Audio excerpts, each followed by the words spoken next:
Kila mtu ana nyota yake. Hebu sema kila mtu ana nyota yake. That is one. Wazo la kwanza, kila mtu ana nyota yake.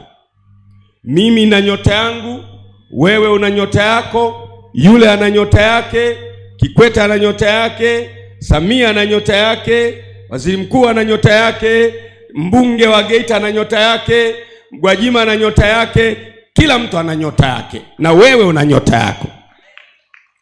Mmenielewa jamani? Jambo la pili, nyota ya mtu inaweza kuonekana. Kwa sababu amesema tumeiona nyota yako mashariki. Nyota ya mtu inaweza kuonekana. Nyota yako wewe inaweza kuonekana. Mahala nyota inapoonekana ndiyo mambo yanakuendea vizuri. Ndipo unaanza kupata biashara. Tenda inakuendea vizuri. Unaanza kuonwa na watu wanakupenda. Maisha yanakwenda vizuri. Unajiona kana kwamba umekuwa mwenye bahati, kumbe ni kwa sababu nyota yako imeonekana. Na ndiyo maana nasema jamani, namshukuru Mungu kweli nimepata bahati. Sio bahati, nyota imeonekana. Nikiwa nafundisha, nyota yako ionekane kwa jina la Yesu. Kwa hiyo jambo la pili tumeona nyota ya mtu inaweza kufanya nini? Kuonekana. Jambo la tatu, nyota ya mtu inaweza kufuatwa kwa ubaya au kwa uzuri. Nyota ya mtu inaweza kufuatwa. Hawa jamaa wamesema tuliiona nyota yake mashariki, na sisi tumekuja. Kwa hiyo kuna watu wakiona nyota wanakuja kwenye nyumba yako, kwenye biashara yako. Kwa hiyo nyota inaweza kufuatwa. Kwa hiyo hapa tulipo inawezekana kuna mtu anafuata nyota ya maisha ya mtu. Nyota ya mtu inaweza kufuatwa kwa ubaya au kwa uzuri. Unanisikia Nyota ya mtu inaweza kufanya nini?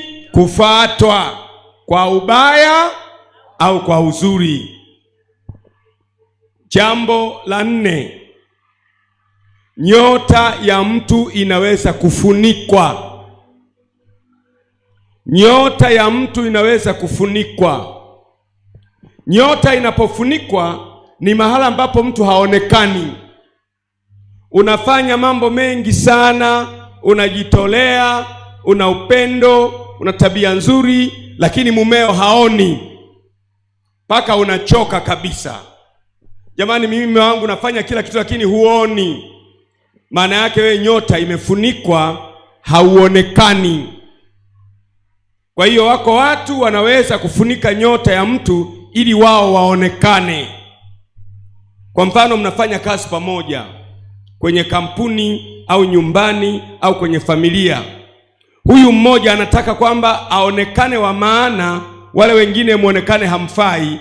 Anakwenda kwa mganga, anamwambia nifunikie hawa, nifunikie ili bosi asiwaone, nifunikie ili fursa zikipatikana asichaguliwe yeye. Unafunikwa. Unaweza ukamkuta mtu ana vyeti, amesoma, ana uwezo, anang'aa, lakini haonekani, amefunikwa.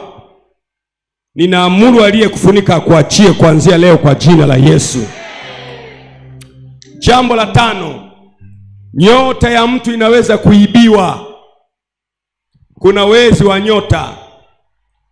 Wanachukua nyota ya mtu, wanaanza kutumia wao.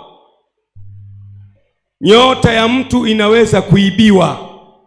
Wako wezi wa nyota ambao tutaongea leo, wanaweza kuiba nyota yako alafu wakaondoka nayo kwa sababu mbalimbali. Wengine wanauza, inaibiwa, inauzwa. Na jambo la sita ambalo ni la mwisho, nyota ya mtu inaweza kutumiwa na mtu mwingine. Nimesema hayo mambo sita kwa pamoja. Facts about your star. Ukweli kuhusiana na nyota yako. Namba moja, kila mtu ana nyota yake. Sasa nianze kuelezea sasa nini maana ya nyota sasa. Kwa sababu nikisema tu kila mtu ana nyota yake, hauwezi kuelewa vizuri mimi nyota yangu ni nini.